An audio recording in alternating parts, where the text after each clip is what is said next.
Hello and welcome, my friends, to the 52 Coffees podcast. I'm Cindee Williams, your host, and I cannot tell you how thankful that I am to have you here today with me. I think the conversation that we're going to have together is going to impact your life and just give you a fresh set of eyes on a topic that's near and dear to my heart. So every week I have on extraordinary women who are living exceptional lives, who are advancing daily and achieving their dreams. But first, I want you to know that 52 Coffees podcast is sponsored by Lead My Life, which is this dynamic coaching platform and community for women who are just ready to take hold of life, ready to achieve their dreams. And if you want to know more about what we do at Lead My Life, go to leadmylife.com to find out more, and then come join us, be part of our amazing community. We'd love to have you. Today, you and I are going to introduce the month of June, which at Lead My Life is going to be focused on environment. It's going to be focused on a new view of wealth, a holistic approach to wealth. And I'm so excited to introduce this series today and to talk with you about it. But to launch it off, we are going to discuss, you and I, over coffee. Grab your cup and let's have a discussion, one-on-one, eye to eye, across from the table with each other, about what it's like to gain momentum in life, gain momentum in midlife. And that may seem like, how do I do that, right? Because oftentimes we think of midlife like we did a kid on a roller coaster back in the day, right? Back at Disneyland or Magic Mountain or Six Flags, and you're on that roller coaster and you're at the very bottom, and you know that sound. I hear that sound today, and it just gives me butterflies. But that all the way up to the top, and you get to the very top, and there's this pause, and you don't know what to expect, and you're all nervous, maybe a little fearful. There's this pause, and you know that there is coming this huge downward slide. And really, as a kid and growing up and even into adulthood, that's how I envisioned midlife. And I better hurry up and enjoy my life because it's all downhill after 50. And that's kind of, I'm going to say, the lie that I was telling myself. Because really, if we plan it right, and if we are intentional, midlife can be this beautiful awakening. Yes, it's different. Yes, there's new challenges, but we have so much to gain moving forward into the second act than ever before. And I want to unlock that for you today. I want you to leave this conversation being encouraged, thinking not, I can't do that, I can't do that, I can't do that, but how can I start dreaming again for my future? How can I dream for my family? How can I accomplish these things that I've wanted to do my entire life, but I've been pouring myself into everybody else for so long that I've never taken a hold of it, but I can now. I just need a plan. So that's what we're going to be talking about today, gaining momentum, starting at the bottom of that roller coaster and all the way to the top. And there is no finish line. We can continue on. It's just a continuation of asking that question. Okay, how can I now? How can I today? And that whole scenario around that. So stay tuned. We are going for a ride.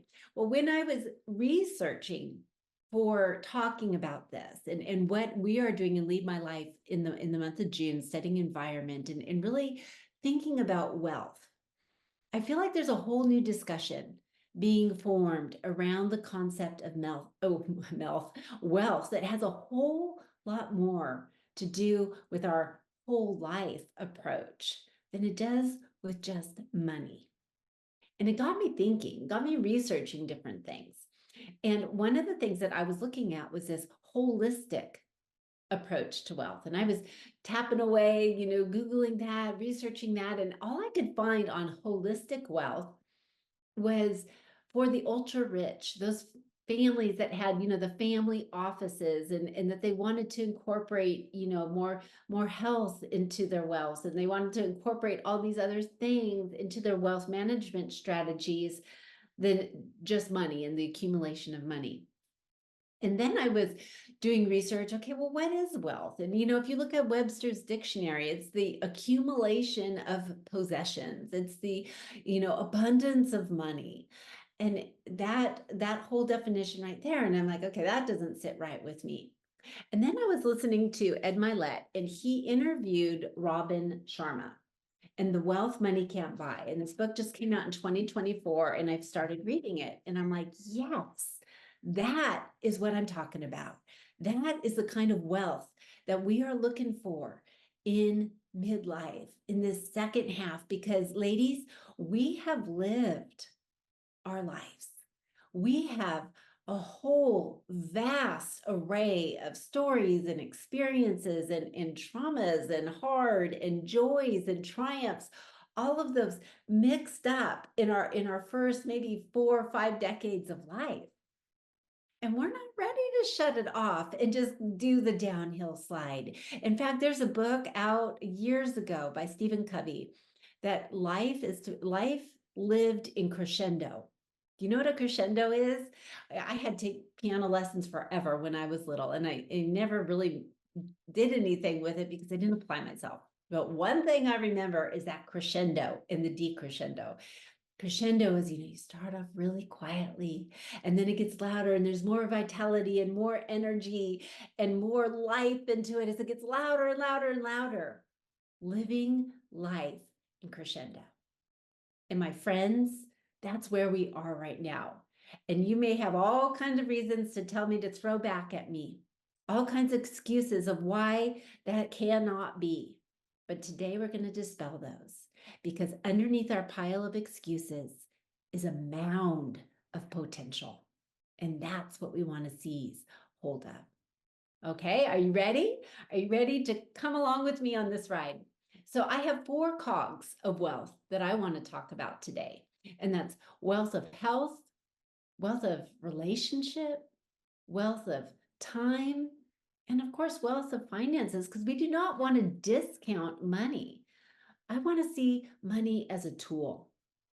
I want to see the accumulation of money in the terms of making an impact on our world. So we're going to talk about that. But first, let's uncover that first cog on the wheel. Wealth of health. Health. Yeah, you. Where are you with health? Right now, maybe you're entering the 5th decade like me.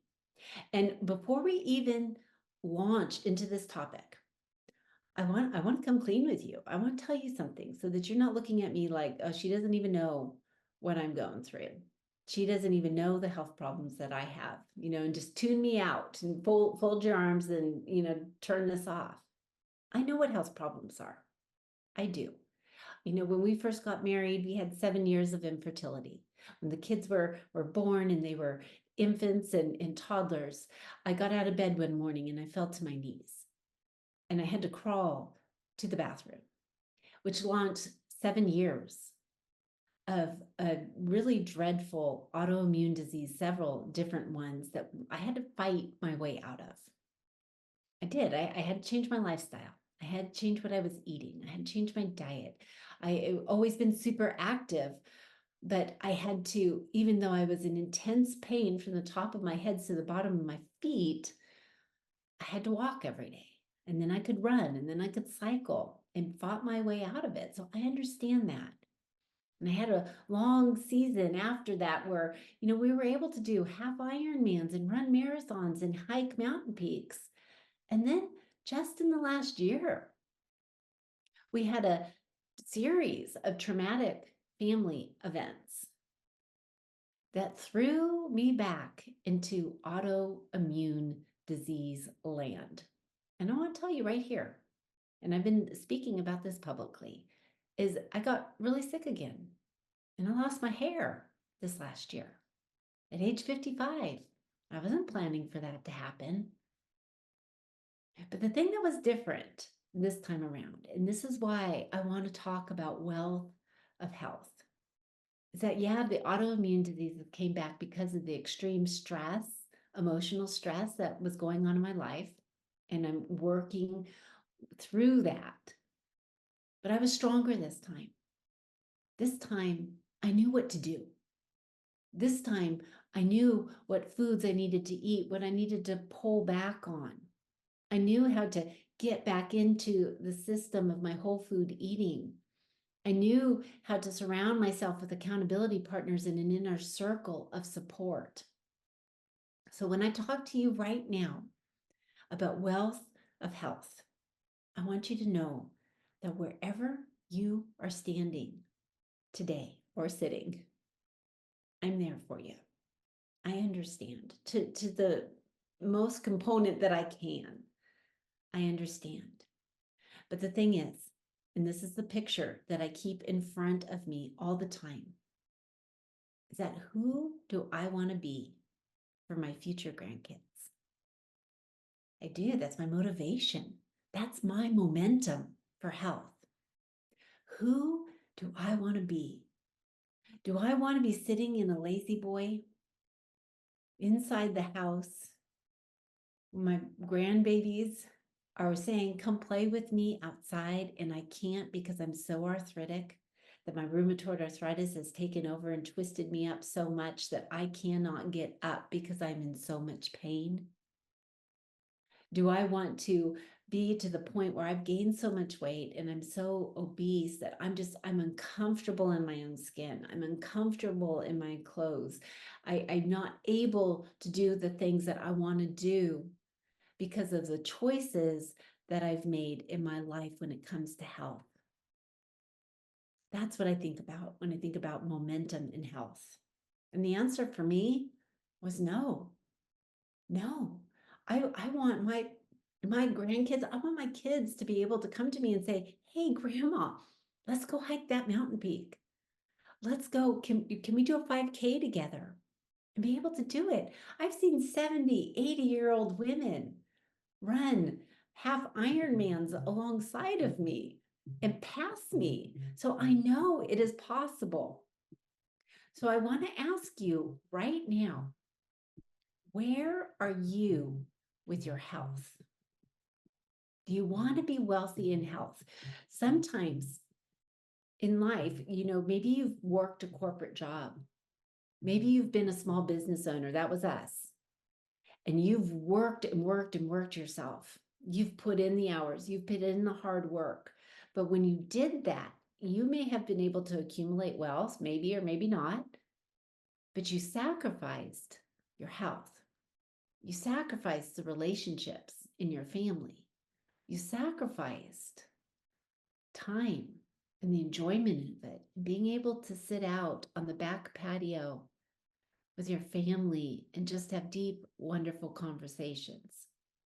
Now was sacrificed in the name of rushing and hurrying.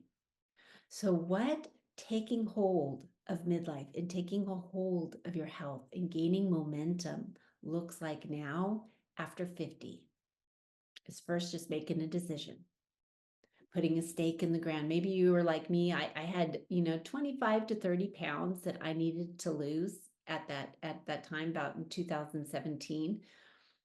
Maybe you're more than that. I have the health coach that I work with. She lost 130 pounds, in midlife. 85 pounds, another one. We can do it. But the thing is, it's not about getting motivated. Not that at all. It's that determination. It's that I'm committing to this. I'm making a promise to myself. Do you know what Ed Milet says about confidence? He says confidence is the ability to keep a promise to yourself. Do you keep promises you make to yourselves? This is one of those. Are you going to make a promise to yourself to get a hold of your health, to lose the weight, to start moving, every day, whether that's around the block or maybe starting a run walk plan. So eventually you could go out and run a 5K. What are you going to do today to start taking hold of your health? If you're interested in that, Lead My Life is now launching another cog on the wheel for health coaching, which I'm super excited about because I believe that if we're going to take the lead in our life, we're going to be a leader out in whatever corner of the world we are. If we're going to want to make an impact, it starts with us. It starts here with us, starts taking the lead in our life, and taking the lead in our health is a huge part of that equation. It starts with discipline. But on the other side of that discipline is freedom of choice. It's freedom of lifestyle. It's freedom of opportunity at any age. If you want proof of this, one of my favorite people on Instagram, it's Train with Joan, Joan. I love her. At 70 years old, she was overweight. You know, she was living a sedentary lifestyle. She was eating whatever she pleased. She was not disciplined in that area of her life. And she made a choice for herself. She goes, I'm tired of it. I'm tired of not being able to move. I'm tired of not feeling well. I'm tired of not fitting into my clothes. Tired of not playing with the grandkids. And she said, I'm done with it. I'm over it. And she completely changed her life. And she bodybuilds, she weight lifts, she does all these things, and she's absolutely amazing, her energy and vitality for life. So if you need an example and you don't believe me, go follow her. Okay, so wealth of health. And I want you to know that on June 10th, we are going to be diving into that with Shannon and Shannon, two health coaches that I'm going to be joining forces with, aligning with, to bring you health coaching with Lead My Life. Okay, so you want to stay tuned for next week to learn more. The next component is wealth of relationship. I want you to think right now. Think about your relationships in your life. If you were to put this circle up and you were standing in the middle of that circle, think about all the relationships and write their names all around them, all around the circle. Those people are dependent on you. Who are those people? Who, if you were gone, their world would never be the same. Is it your spouse? Is it your kids? Friends, your church group, your work group, the relationships, the connections that you have within your life. Think about that for a second. How would the world be different if you were gone? What are you doing to build relationships? I have this litmus test that I like to put out there. If you were to go to your spouse or your significant other and you were going to say, hey, how do you rate our relationship on a 1 to 10? Where would you put it? And be willing to hear what they're going to say. Be willing to receive it. If they say, you know, right now it's kind of a 5, ask why. And ask the question, what can we do to make it a 10? And start writing, start making the list, start knocking that off. What can you do to make those key relationships in your life a 10? And what the beautiful thing is right now at this phase in life, if you're 40, 50, 60 years old, you start to get a little bit of space and time in your life if you allow it. And there is time to work on those relationships. You're not in the frenzied mess of driving the kids all over the place and all the activity and everything. You have a little bit of time if you intentionally create it. How can you work on building that? And then I want to talk to you about something else. And we're going to dive into this a little bit deeper next week when we talk about the wealth of health on January 10th or June 10th. But I want to talk to you about something I discovered with the parasympathetic nervous system. That there's something called the rest and digest nervous system. There's this importance of actually taking the time to sit and have a meal with somebody, to sit and connect eyeball to eyeball, to look into somebody's eyes. We were designed by God to have relationships. We were designed to live in relationships, not alone, not looking at each other over Zoom, but sitting across the table from one another, one to one. There is a connection that takes place that deepens a relationship when we're able to look at each other one to one. And then when we add dining to it, eating together, breaking bread, there's a verse in the Bible, Acts 2:46, it says, they broke bread together with simplicity of heart. That relaxation, it aids in digestion. Actually, our body functions best when we are at a place of relaxation. My daughter just got home from France and she's like, Mom, they spend 2 to 3 hours over there eating their dinner. We couldn't go get a quick bite to eat. No, because there's beauty in spending a meal together.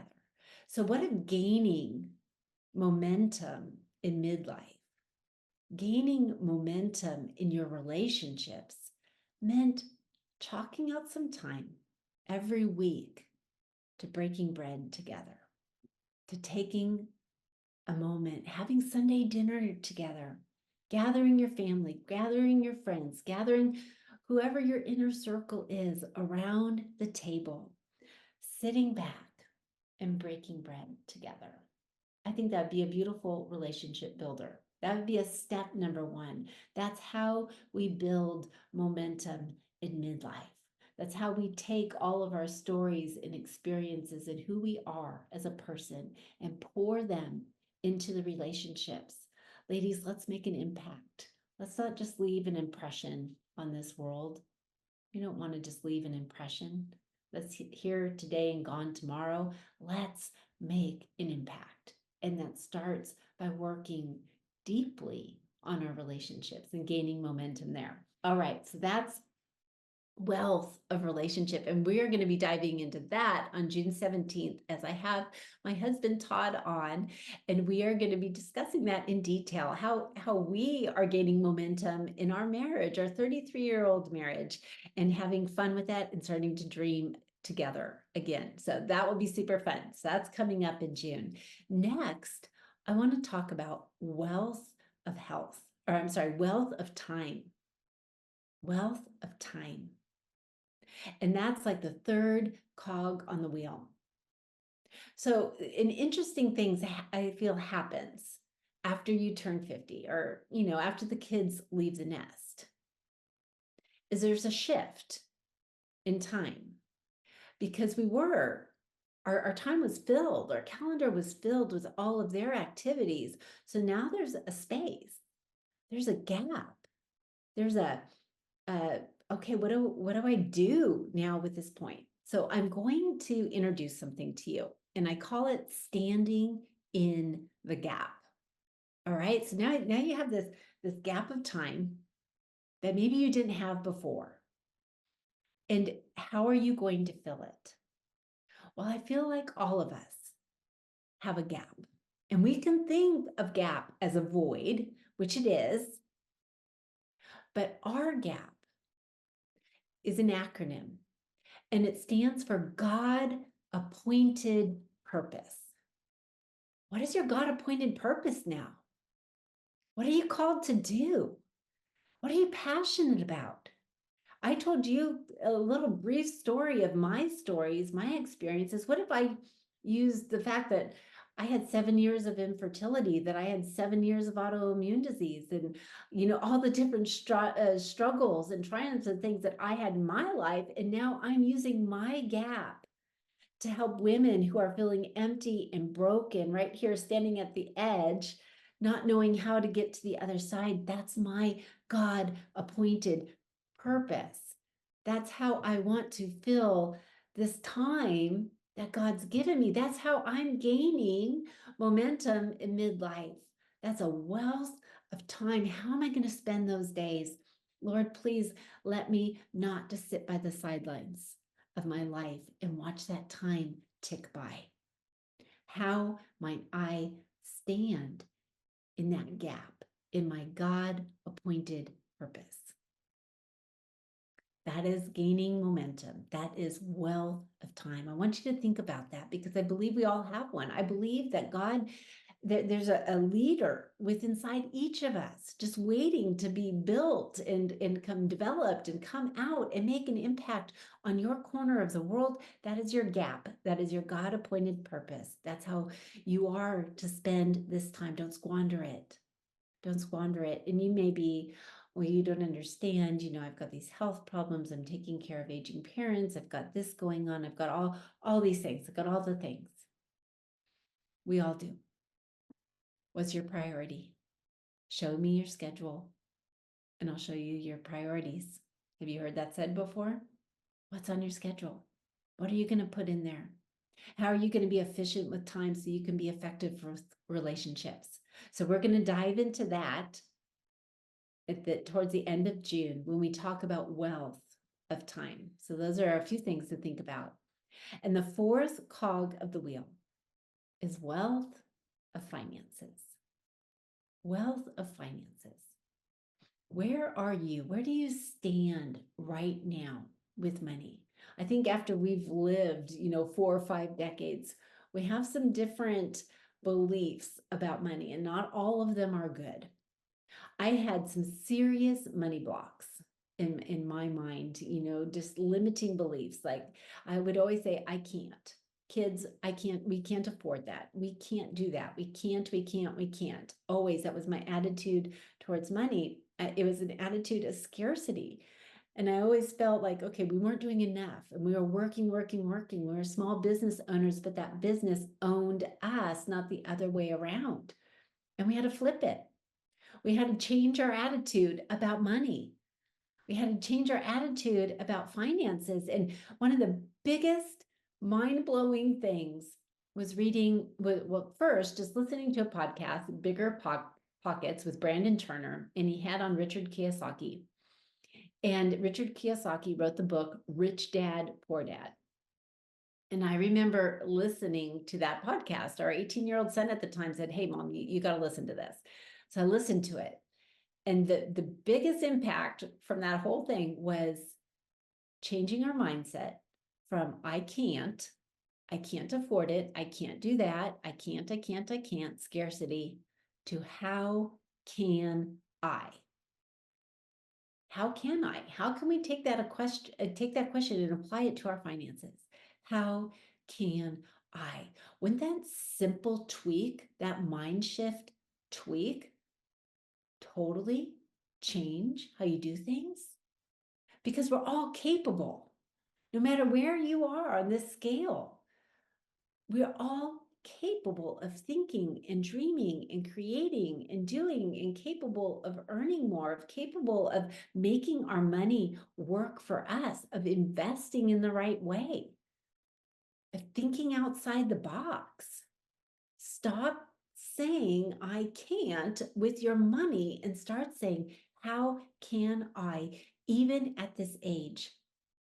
Do I even need to give you the list of people who have found success after the age of 50? Martha Stewart, 60 years old. Even my own mother-in-law at age 60 took over the family restaurant and went gangbusters, having never done that before, was a total success. Age 60, I think of J.K. Rowling's, midlife, Vera Wang, over 60. It is not over yet. Wealth, there's momentum in the wealth of money when we have this mindset shift of how can I? It's start learning. This year, Todd and I went to a Life Surge event, which is a Christian-based movement on how to use wealth to impact the kingdom of God, how to gain back territory, how to have this new mindset around money, that we can use it to make positive changes for the good. And it just refueled our dreaming, Todd and I, and actually launched a real estate investing company this year with that in mind. We are ready to use wealth to create a legacy, not only for our family, but to change the lives of others for good. So we will be diving into that at the end of June. I can't wait to have that discussion with you. But I want you to think about today, just as we close here, I want to think about our journey right now as we're in our 40s, in our 50s, in our 60s. And maybe you're feeling just really, really stuck.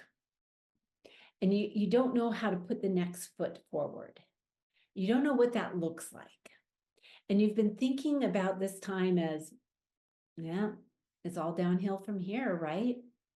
I'm just going to accept that I'm overweight. I'm just going to accept that I'm unhealthy. I'm going to accept that my bank account isn't where it needs to be. I'm going to accept that I've squandered time my whole life and now I'm sitting in the result of my decisions. Or you can make a change. You can choose. You do have a choice. No matter where you stand today, you have a choice.